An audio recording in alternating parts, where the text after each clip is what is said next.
So you want to learn to understand your pain, and more importantly, should you train through pain? Should you pain through train? You shouldn't do that. Well, we're going to go deep into that, and we are actually going to be talking a lot about my experiences. Phil's going to be putting me in the hot seat, and I'm going to tell you all about my experience with pain and what I think about training through it. All that and more coming up.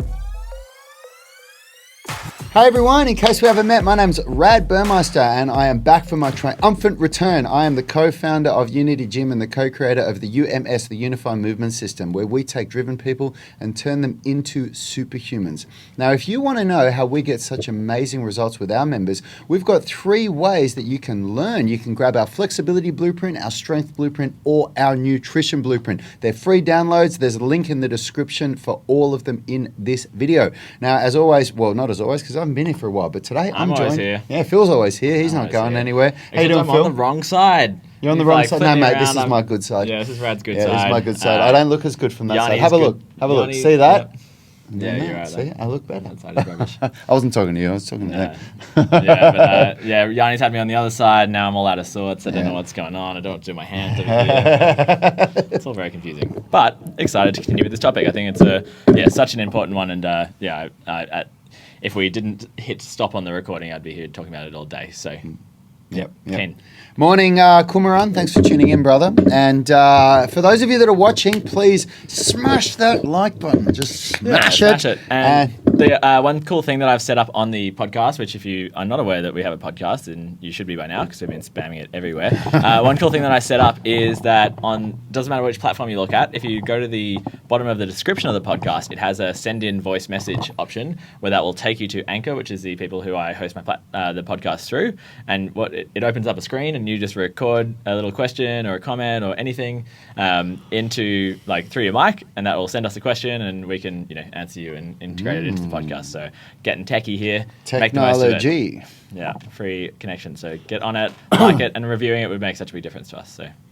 And we've got some really exciting news. Is that Phil's laptop shat itself. How exciting is that? No, and it forced him to go out and get a new laptop, and he's going to be opening it after this show, and I'm looking forward to it because he went with my advice on getting a brand of laptop so that I trust. We can do an unboxing if we could. Yeah, we probably should, shouldn't we? No, look, I'm going to tell you now real quick, because if you don't stay to the end of this show, if you don't know, we have got 2 of the most amazing workshops coming up. March the 14th, we've got my flexibility coach, the guy that trains me how to be flexible and how to do end range strength. He's coming to Unity Gym for a half-day workshop Saturday, March the 14th. His name's Joachim Hilderson. You can check him out on Instagram, Hilderson Joachim. He's coming from where? He's coming from Belgium, all the way from the other side of the world. If you want to know anything about that, go to our Instagram page. It's advertised on there. And on Saturday, March the 21st and March the 22nd, we have the beasts, the one, the only Fitness FAQs, or Daniel Vadnal, aka Fitness FAQs, and Simon Atta, aka Simonster Strength. 2 of the country and the world's best calisthenics practitioners, also trained physiotherapists. Yeah, I'm really excited to have a chat with them about. Yeah, and they're doing a 2-day bodyweight blueprint workshop at Unity Gym. It's going to be unbelievable. You can get the early bird rate, 20% discount if you buy your tickets now. But those are going to be 2 of the best workshops you are going to get the opportunity to do in 2020, guaranteed. So if you're in around the Sydney area, even Wollongong, Central Coast, get your butt down here for it. Yeah, on the topic of AKA, yesterday there was, once again, Yanni calling me Dr. Phil, which is a common occurrence. The real Dr. Phil. Our viewer, Dr. Phil, who often tunes in with and has comments, he was saying embrace your Dr. Phil name. He himself has a PhD in laser physics, which I think is badass, so shout out to Dr. Phil. Hectic. Crushing it. But just to clear it up, I did a doctor of physiotherapy, not a PhD. So I'm a doctor of physiotherapy, but I am not Dr. Phil. Yeah, it's actually a real joke. Phil has made a massive point of pulling Yanni and me up, and he goes, "Oh no, I'm actually not a doctor, so you can't say that." And you can't actually. The reason I feel so strongly about this is because I've seen my sister did a PhD, and a bunch of my friends did them, and I can see just the intense amount of commitment and you give up your life to do that, and it's massive. And and same with my partner's a doctor and she did an MD, and that also is just an insane undertaking. So I don't take on the name of doctor as as out of respect for the people who put in the work to get that title. And the real, so we can't call Phil Dr. Phil. That doesn't mean I'm going to stop doing it at all, and it doesn't mean Yanni's going to stop doing it. So, but just to clear it up once and for all. All right, let's get into the topic of the day, Phil. What are we talking about? I thought today would be a really good time to talk about whether or not you should be training through pain. Because it's such a key thing I think especially for our viewers who, are really, like, if you're sitting here and you're watching a YouTube video or you're listening to our podcast, hear that, we have a podcast. If you're that keen on your exercise to follow a gym's channel who are talking about pain, I think that it's quite likely that you've come across this before where you've tried to decide, like, pretty injured at the moment, should I be training through pain? Is it a good idea? Or should I just rest and wait for it to get better on its own? So, I thought that would be a really good place to go. And then tomorrow we're finishing off this series with some tactics that you can use to get through any amount of pain you're in to get back to training, which is like the latest in pain science rehab. And if you go to hospital with chronic pain, this is the sort of stuff they teach you. So we'll go through the kind of outline of that tomorrow to give you a bit of information about that. And if you have any more questions about that after we're done, then you can hit us up and we'll put you in the right direction. Sorry, I've got one thing. This is going to sound really funny, but I forgot to do this. Yanni, can you please call Carsten and tell him that he needs to come earlier? I forgot to do that. Perfect. Okay. Sorry, we've got a meeting coming up that we had to move, and it's going to be done straight after this show, so I just had to tell Yanni. All right, Phil, let's go. I've also just noticed that I think this is my good side, having just checked the video. So See, it's not just you that it's not just me that I'm looking out for here, buddy. We're so compatible. Yeah. Nice. Okay. So I thought what would be a good way to start it off with is, the Burmeisters seem to have a bit of a knack for injuring themselves. So maybe, we've talked about your acrobatic foot pains in the past, but, if you think about both these guys who've injured themselves so much, but now at, the ripe old age of 40, are you 41 41 now? and Jeez. 42 this year. Yeah. Jesus. So I think it's such a testament. Pretty good looking for 42, I know. Only on that side. It's such a testament to how committed to the journey that Rad is, that he's able to handle all these injuries, and now he's in better athletic performance level than I've ever been. For sure, been. Without a doubt. And that only comes through hitting these injury roadblocks, having making kind of mistakes, learning from them, and training through pain. So yep. Yeah, absolutely. I've somebody that I've had a lot of discussion with, because it's somebody that's been close to me for 25 years now. No, 28 years now, who's had just as much experience with pain and injury, is good friend Aaron McKenzie, who is on Instagram Origin of Energy. He is the owner and founder of Origin of Energy. Great friend and an extremely talented and knowledgeable person who has so much skin in the game. And we've talked about it a lot. And our belief is that our injuries are an amazing window into our bodies and an opportunity to learn. It's whenever you get an injury, it's just an amazing opportunity to learn about yourself. And I think that the first thing that I'll say is that so many people unfortunately use an injury as an opportunity to really level down, create that identity, injury identity, pain identity, and start, developing this really negative mindset. And I've just never done that. And I just challenge that word of using it as an opportunity to say that, like, it's, if it was up to them, I'm sure that they would love to be, overcoming these things and finding ways of getting through it. But it's a really challenging thing to figure it out when you're injured and you're sore, you don't know what's kind of going on. And then maybe you go and have some interactions with health professionals where they're saying, you'll never be able to do this again, you'll never be able to do that again. And you have those, I've talked a lot about the science of how the thoughts, moods, and beliefs that you experience, that you have in your brain can impact how much pain you feel. And it's just such a key thing to understand that it's all these kind of subconscious psychological barriers that end up sending people down these downward spirals. Yeah. So, I guess I should say first off, I've been told by more times than I can remember in my life by many, many different people that I need to tone it down the way that I talk, and that sometimes I can put people off. So I was going to say I apologize for that, but I don't because it's who I am, and I don't mean to I guess say what you said is wrong at all. I just it happened with Yanni yesterday, where I get it, there are just certain words that add to this sort of. I get it. And I think it's just worth bringing up the kind of semantics and how those little things can play impact it. So, and I guess that's what I was trying to get to, because what I mean is, if I was to say it from the other perspective, is when I get injured, I never, ever use any language, even in my head, that would associate myself with being, with having a disability that would prevent me from training. And of course, I'm not talking about permanent disabilities. I'm talking about, in my mind, like I remember, so we'll talk about my foot, okay? So I'm 41, 20 years ago, I'm pretty sure I was 20, okay, so I got the surgery in 1999 because in the new millennium, the turnover, New Year's Eve, I was in the plaster cast. So that's how I always remember when I had it. So it was 1999, so that's 21 years ago.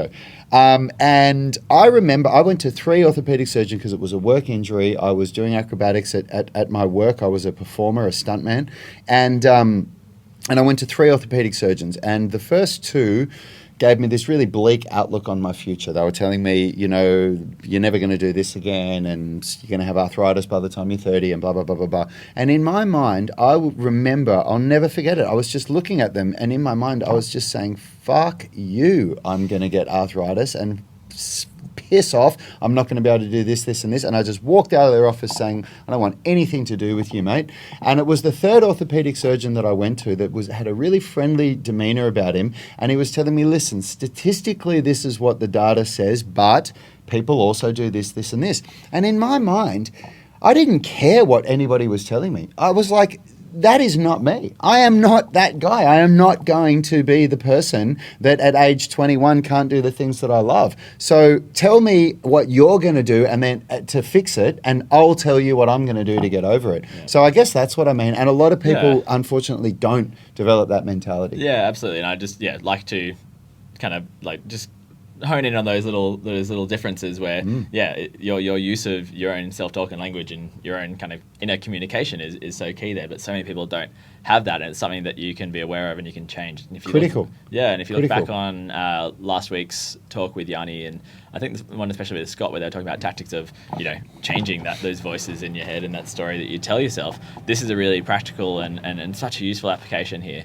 But yeah, it was one that I got pretty interested last night when I was talking to my partner. As I just said, she's a doctor and she's in the emergency department, and I was sort of talking about, you know, I was really enjoying, I love talking about pain science, and she was sort of asking what we were talking about in the episode, and she's saying, oh man, it's just so hard when you get someone in there and they're in like extreme pain, they've just had a really like severe injury, and like, you know, all you can really do for them is just like give them pain medication to I guess help them in that time. And if you start talking about how you got to have a positive outlook and a positive mindset, then people, like a vast majority of people will, or like a certain majority of people will just get really frustrated at you and tell you to bugger off. But I think that's something that really ideally should change over time, where as part of that frontline care, if you're giving people this, you know, positive message, this like communication of, hey, there's, you know, this isn't it for you. Like there is so much you can do. The pain medication is really important at the moment. Pain is definitely related. The amount of damage, or, you know, the stimulus that you're getting from your body is like having a appropriate pain response. Like very normal for now. Pain medication just to get you through it is a good idea. But to avoid things like the opioid epidemic that's massive in the US and not quite as bad here, but I think it's still pretty bad. You know, if doctors are being able to give people those messages early on that, you know, that the thing that will help long term is getting back to your regular activities, getting into exercise, all the, you know, nutrition, sleep, stress, everything we've talked about in the last couple of episodes, then I think that would just be so powerful to have that message of hope from and the locus of control being within the patient from the get-go, rather like, ooh, here you go, this must be bad, and then we better do all these scans and send you off to specialists. Like there's just it's really unfortunate as well, because, you know, somebody like, you know, all of us here that are in this room, I'm looking at Yanni, Richard, Phil and me, we've all taken an active interest in trying to learn about the body and how the body works and try to understand our own bodies and how can we make ourselves better. And you know, for so many people, they just don't take that interest at all. For whatever reason, you know, the things that they fall into in life, there's just no focus on, you know, how to better this physical body. And so often at a gym, you know, we get people that come in when they're finally ready because they're in this pain and discomfort, or they've put on weight or whatever, and they just know nothing about it, and they're coming to you for answers. And like to go from that point to even close to where we are, it's such a big, it's such a change that, you know, people are so used to this idea that if something's wrong with their body, they go to somebody else, like a doctor. to get fixed. It's not me that has to fix it. Yeah, It's or a chiro or a physio. Yeah, for whatever hand it lens is. and Yeah, stuff. yeah. I need. Oh well, I'm in pain. I got to go and see somebody. And I'm And a it's a cultural shift, and these things take a long time. And there's a kind of classic, especially in medical scientific research. It's a 14-year lag period between like generally when things are I've heard that as well.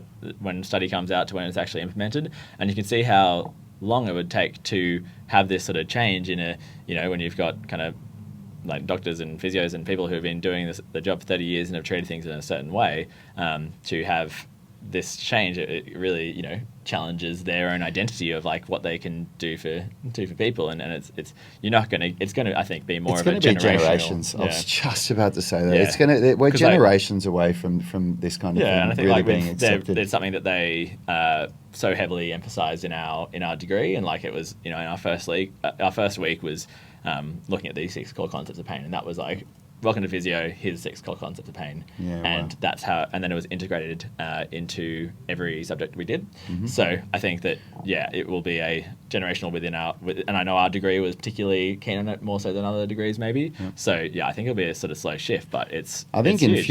in future generations, this kind of motion is lotion type of thing is going to be understood by far more people, I think. Yeah. And I think like definitely the motion is lotion, but also all the other factors that you have control over yourself. So your sleep, your stress, your that you can influence via meditation or whatever other sort of stress relief activities that you find. And exercise is obviously really good for stress. Your sleep, your nutrition, like all of these things have such a huge impact on it, and they're all controllable by the patient or the person. So should we talk about training through pain? No, I just like riffing on this stuff. I just get all worked up and excited, and I just don't want to stop. So, yeah, I guess so. What did you do when you busted your foot?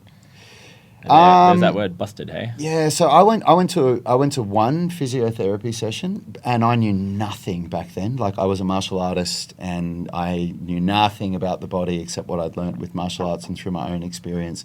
And the physio gave me a couple of exercises, but in all honesty, I remember the exercises they showed me, and I was like, oh man, this is just so dicky. I'm not doing this. But the one thing that they taught me that I had no idea about was they taught me the idea about proprioception, and a good physio exercise is to stand on one foot and think of your foot gripping the floor and close your eyes so that you remove the horizon from your ability to balance and you rely more on proprioception. Like the soul crunch that we talked The about. soul crunch, yeah. For those long-time listeners. And that made sense to me. That resonated with me. But everything else that they were telling me to do, I don't know. It just didn't resonate with me. And also, I was actually working with a really sort of left field healer. You'd call Crystals? her. Honestly, almost in that field. Like when I went and had a couple of treatments with her, she was healing me with her energy and things like that. But what she taught me was, I'm not even going to go into what the science might say does or doesn't work. But what she instilled in me was that I can heal myself with my own thoughts and my own belief. And so the one thing that she taught me to do, which I was doing daily, was meditation, where I would put my hands on my foot and I would close my eyes, and in my mind I would believe that my foot was healing. And it created this belief in me that I was getting better, and I was doing this meditation a couple of times a day, and I was doing these standing exercises where I had my eyes closed. And then beyond that, I was just kind of doing some basic kung fu movements, like from Tai Chi, where I would only bend my knee to maybe about 30 degrees of flexion. And I went back to my surgeon after a month, and he said, "Okay, so how's the physio going?" And I went, "Oh, I only went once." And he went, "Okay, well, we'll do a couple of these tests." And I did these tests, and he said, "Man, I haven't seen anyone have that recovery after 6 months, and you've had it after a month." He said, "Off the record, I'd advise you not to go to physio anymore, because I've never seen anybody get such a good result." You asked me, what did I do? How did I deal with it? That's what I did, and I got an amazing result from it. And I can say that the biggest thing that I can pass on to anybody was I just had this fierce belief that I was going to get better. Yeah, and so you can see how you can package a message in different sort of ways, but it's still that same underlying message there that she was instilling you that there's like a positive Absolutely. like a positive mindset, a positive Absolutely. approach. Like all of these things do have a massive impact on, I guess, your pain experience. Now, I can't talk to whether or not that made things like heal themselves, like tissue, like if it made it heal faster. So in terms of tissue healing times, there's sort of pretty fair guidelines on how long it takes for a muscle to kind of repair from different grades, and how long it takes for ligaments and bones and cartilage to heal over time. So I can't speak to whether or not think giving your foot brain messages will make things heal quicker, but certainly the way you experience pain can be positively changed from how you're thinking about things. And the other interesting thing about strength that I've talked about before is your strength is partly how I guess strong the muscle fibers are and how big they are, and so with all the muscle fibers you have in your quad, for example, if you can do a 150 kilo squat now, you could probably actually do a 300 kilo squat if you were able to activate all of those muscle fibers all at once. But we have neural drive, which really puts the brakes on how much strength we can access at any one time. And when you have an injury, often your sort of access to that neural drive is really inhibited by your brain, so you don't do strong contractions through areas that are sort of injured or have some damage there. So one thing which in my sports science degree we did was imaginary training, and looking at we were talking about imaginary training and how they're using that for bedridden people to maintain muscle mass and strength. And so one thing that you're doing when you're thinking about your foot and you're practicing those movements and thinking about all the things that you want to be doing is actually sending that kind of signal down there to access that strength, which would otherwise be atrophying. So if you just stayed in a boot and you forgot about your foot and you didn't think about it for a long time, then you'd really lose the ability to switch on those things that you'd otherwise be switching on. So I think just to try and give an example of how he saw someone who maybe it wouldn't be who I'd recommend to go and see first up, but you can see how the information and the tactics that they gave Rad was just so much more powerful than what the physio gave, which was something that didn't resonate with him, didn't excite him, and he didn't engage with, because it's something they're really pushing us now with physio is it's all well and good to have in your own mind what will make this person better, and you can tell them and be all high and mighty, but if they go away and don't do it, then that's on you. That's not on them. That's on you as a physio to figure out what this person needs to be able to engage. See, if we talk about a much more recent injury, which was my slap tear, it was you that I was speaking to all the time, and you absolutely motivated me to do the right things. And did I train through pain? Absolutely. I mean, my arm at its worst, I couldn't lift it past here, and you were talking to me about the idea of training through the range of motion that I can train through comfortably, and week by week just trying to increase that range of motion, and that as in increase the range of motion that I was developing strength in. And that was massive for me. That gave me a real understanding of the way that I should be training. And I was absolutely, I'd come into workouts, feeling like, this is really sore and this is painful. But I wouldn't be like, fuck, I'm just going to go for it, And the one or two times that I did that was when I regressed, when I went, stuff this, I'm just going to go and see how I go, and I just regressed. And that's one of the really, so talking some tactics here about how you can train through pain, and that's one of the big ones that I want to talk about today, which is that training through your available range. And so what that means is, if you've got a shoulder that when you get above your head, you get that kind of pinching sort of feeling, and it's really sore whenever you do anything overhead, but when you're down here, you get no symptoms whatsoever. And, if you are able to even, lift weights and put a lot of force through there, body weight even, going into a dip position, loading up that shoulder, then for most injuries, again, this is general advice, so please don't take this as medical advice and see a professional, but it's something you can talk to about with the professional that you see, is that it's often a really good idea to be training through that available range, because you can be strengthening up those structures, as I've talked about so much before. With all your joints, you have active structures that support the joint and passive structures that support the joint, and if you just leave that shoulder there, and don't ever do anything with it, for 6 weeks until you've suddenly ticked off the like tissue healing time, you're going to have these structures that it is not ready to prepare, are not prepared for movement. So yeah, and I have learned through so many experiences that has just never worked for me. That approach, that just sit down and do nothing, because the inflammation goes down and you start to feel like, oh wow, this feels better, but then you try to use that joint and it's like it's worse off. Like worse off. Yeah, so that capacity and load that I often talk about, capacity being how much that tissue is able to do before it, I guess, gets an injury, and then the load is how much you're putting on it. So I think about it as a bucket is your capacity, and the load is how much water you're turning on at the tap. Like if you've just spent 6 weeks keeping that shoulder immobilized and the slings at worst is like after that some people do after certain injuries, then you've just turned the tap right off, and so that bucket starts to shrink to accommodate to how much load you're putting through it. And that will definitely change depending on how old you are as well. The older you are, the quicker it shrinks and the smaller it kind of goes.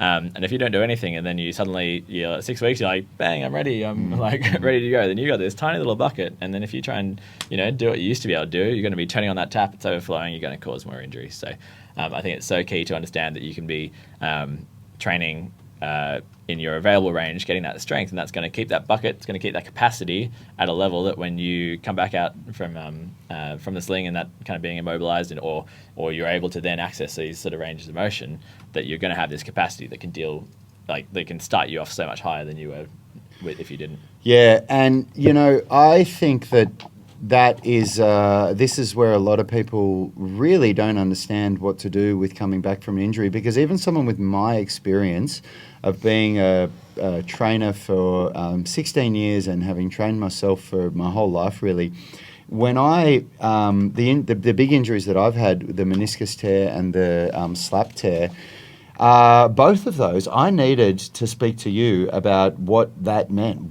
How should I be dealing with this? How should I be training with this? And there's no way that I would have been able to, in all honesty, I didn't have a resource like this. I didn't have a great YouTube channel where people talk about things like this. And the stuff that I found on YouTube, nothing was really giving me the answers that I needed. But, I think if you've got that an injury and you understand these concepts, you still need to speak to somebody that really knows what they're talking about. And that's what I really hope for with these videos, is giving you ideas of things that you can talk to, like questions that you can ask when you go in and see a physio or anyone else that you see. Is that often when you go and you don't know what to ask, you don't get the information you need. Yeah. And that's exactly right. Lots of physios or doctors or whatever won't expect that you're doing really cool calisthenic stuff or whatever. Yeah. So they often think about the kind of generic Joe Blow person who may not be engaged in exercise, may not, and if they don't ask questions about it, then they won't know that you want to be able to do a tuck planche in 8 weeks. So that I'm hoping that I can give you the questions here that you should be asking, when you're seeing that professional, getting that specific diagnosis and or getting a good idea of what's going on. Talk to them about, hey, what can I do? Is there, can I be training through pain? Because I think one thing we should talk about now is also general things where it's appropriate to be training through pain, and some things like your meniscus that we talked about that you just briefly mentioned, that is often one where pain's a really useful sort of feedback mechanism. So with something like generally a cartilage injuries like a meniscus, where it's an acute one, different to arthritis, an acute meniscus injury, then pain's a really good indicator of when to back it off and then reduce the range, and often you can find a pain-free range that you can still train through. Whereas something like a tendinopathy, which is what Richie's been dealing with for a little while in his knee, so same joint, different issues. The tendinopathies, which I'll be going into next week, I think we're doing, it's all about training through pain. You got to do it.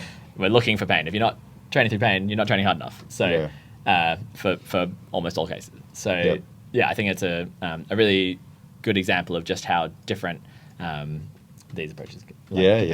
For sure. Absolutely. Look, good stuff, guys. And hopefully, as always, it's going to spark some thought for those of you that are watching, so that you can, start to ask some better questions about what's going on in your experience. And just the last two little things I just want to mention before we do get onto the questions and wrap this up is there are, I didn't mention the imaginary training before, which I think is a really interesting thing. And if you are going to go into for a surgery, or you're about to spend a lot of time where you're unable to do anything, then imaginary training for strength maintenance is actually a thing, and it's super cool. that has been shown to have really positive effects on both muscle size and strength. So the bare basics of it comes down to is you're imagining you're doing the training. So you're imagining you're doing those squats. You try and get the most kind of into it as you can. So you sit there and you think, you're trying to imagine like the sounds, the smells, the feelings. Like, imagining the smells of a gym isn't always a great experience, but you really want to be in there, and that increases the amount of neural drive that you'll send to that area. And as I said before, that neural drive is often is the biggest thing that contributes to how much strength you can access. So I think I've talked before about neuroplasticity and neural drive, about kind of being a river, thinking about how much water you're sending down that river. So if you just spend that time bedridden, that water goes down to like a little creek. But if you're imagining you're doing that, like actually treating it like you're in the gym, sets, reps, like you can maintain that neural drive. You can increase your neuroplasticity to keep you stronger. And the last thing that I want to talk about is contralateral training, which is a really neat thing, which we had to do a study in my sports science degree where we had to do bicep curls on both arms. I didn't get very high on either. But then we had to train your non-dominant arm for 6 weeks just doing bicep curls on the left side. And so we looked at the strength and also the size before and after. And then we did 6 weeks of left arm bicep curls, and then retested the right and the left arm. And you actually got stronger on your right arm if you had a fairly low training age. You'd get considerably stronger on your right arm that you didn't do anything for 6 weeks, because when you're up with this neural drive that I've been talking about, it goes bilaterally. So that means it comes down through your spinal cord and goes down into both sides, even if you're only training one side. So if you've got a time where you've broken an arm, you're in a cast, whatever, like train that other arm and you'll maintain so much more strength.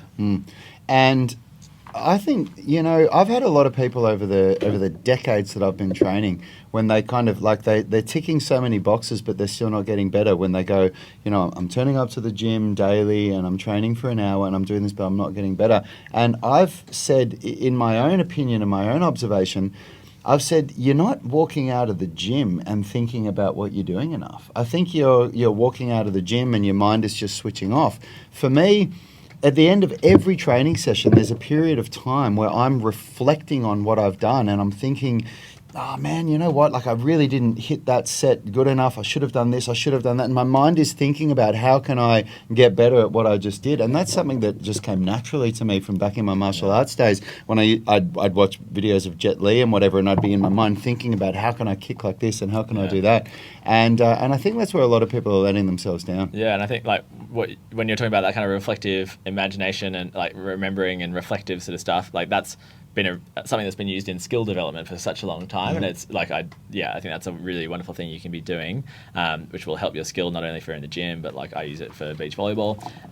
But yeah, the really cool thing is not only can you get like improvements in skill development, the frequency really matters. If you can be sort of reflecting more often, it has better results. But what I think is just amazing is that you can also get like physical strength maintenance, like muscle size and muscle strength. So, yeah, absolutely. All right, let's have a look at some of these comments and questions here. We answered this one yesterday, didn't we? This TMS tension. Yeah. Yeah, that one was answered. Yeah, did we answer this one, Graham Ricketts? So I haven't been on the show for a little while. So yeah, you have a little look through here. So we got Dr. Phil, and I've cleared that up for you, Dr. Phil. So thanks for the comment. Laser physics, that is a badass PhD. That's really cool. Yeah, man, this is the dude that when the jet fighters start shooting lasers at people, he's going to be the one to thank for that. Yeah, absolutely. So what I might do is just read out Mike Ruiz. I hope I'm pronouncing that okay. And he said, this is hitting me at the right time, going through a transition in my life where I feel like I'm starting to create an identity around my injury. Even though I've studied a lot of psychology and neuroplasticity in the realm of personal achievement and growth, I'm only starting to understand when it comes to pain. Just finished a book called A Guide to Better Movement that specifically talks about pain science, and now I've come across your pain series.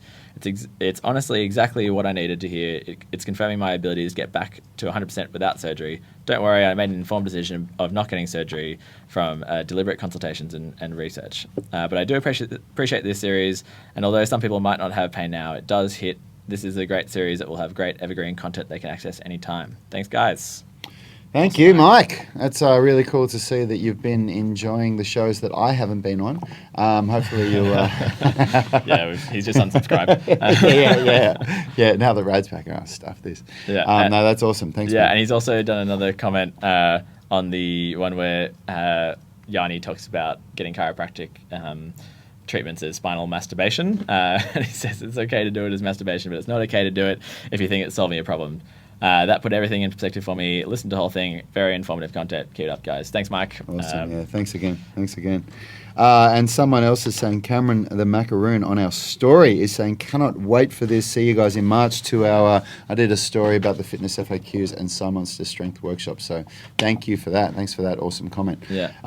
We're about to wrap this up. If there's anyone who wants to get anything in the live comments, we've got a few more minutes if anyone needs it, but we're about to wrap it up. So get in there look, quick. thanks. I mean, looking at how many people are on here today, thanks so much for watching, everybody. As always, if you've got any questions about any of this stuff, put it in the comments for the video, and hopefully we can answer them for you tomorrow. And I think that's it. So we will see you tomorrow. What are we talking about tomorrow, Phil? We are doing the tactics, strategies for training through pain. So we're going to be talking about pacing, and then there's a few. Is that you, Yanni? You're going to be on that for that? Yeah, I think. So it'll probably be Yanni and Phil again. Yeah. So awesome, guys. Thanks so much. Yeah, and if you have got this far, please hit the like button. We usually get about 10%, so let's try and beat that 10% number so you can be the difference. Hit the like button. And please subscribe to the podcast and leave a review, even if you don't end up, if you like listening to it on YouTube. Give us a review on our podcast. That would make a huge difference. Five-star review, please. Yeah. Or as Yanni says, in the 5-star review or no crew. Yanni's saying 5-star review or no crew. So, All right. Thanks, everyone. Have a wonderful day, and we will see you tomorrow. Health is about performance, not just body image. You better be willing to accept what you're going to have to do to get there. We'll start focusing on movement goals, strength goals, flexibility goals. When you nail that skill, that's there forever. The body image goal doesn't get you that It's far. the consistency and frequency that's going to get you there. It's not the intensity. There's no shortcuts to mastery and movement. Destination doesn't change overnight, but your direction will. The gym is not the place to beat up the body that you hate. It's the place to build the body that you love. We are the gym that teaches people how to move instead of just exercise, because we believe that health is about performance, not just body image.